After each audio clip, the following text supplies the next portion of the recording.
I know you are excited to jump in and hear Jason and Maria's real story of how they navigated the complexities of finances in a multicultural mission community. But we want to recognize that we all approach this topic from different backgrounds and have different views and definitions on some of the terms we use in this video. Here are some key points to help us all be on the same page and help you get the most you can from this learning experience. First, as I said before, Maria and Jason and the X18 Collective and Apollonia are not real.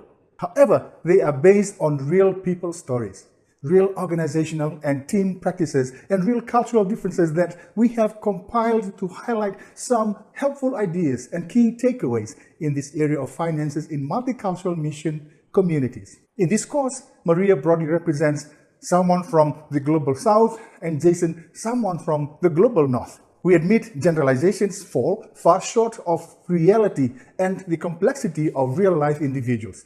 So forgive us in advance as we oversimplify things in order to make sense of the different worldviews and experiences that occur in this area of finances for those from the Global North and the Global South.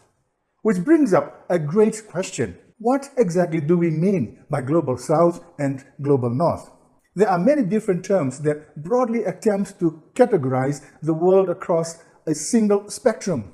Western and Eastern cultures, hot climate and cold climate cultures, developed and developing countries, or my least favorite, First World and Third World. What we like about the Global South and Global North spectrum is that it seeks to describe broad cultural norms, specifically as they relate to economic and socio-political differences in a non-judgmental manner, which is great for a course on finances in multicultural context.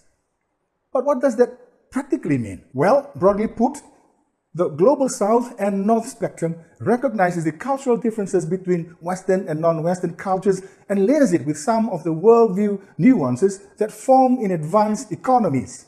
So, countries such as Singapore, Japan, South Korea, and French Guyana are part of the Global North because they generally share a Global North worldview, orientation towards time, resources, workplace values, and planning. That being said, as you go through this course and think about yourself or about specific individuals, it is probably not very helpful to just lump them into a Global North or Global South category.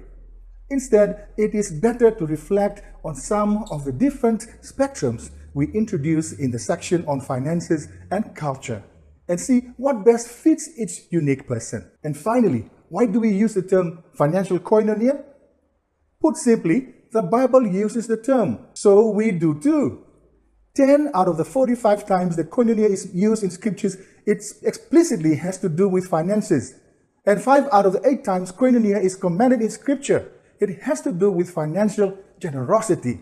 If you want to learn more about this radical and profound concept of koinonia, check out our What is Koinonia Udemy course. I think all of the disclaimers and definitions are out of the way.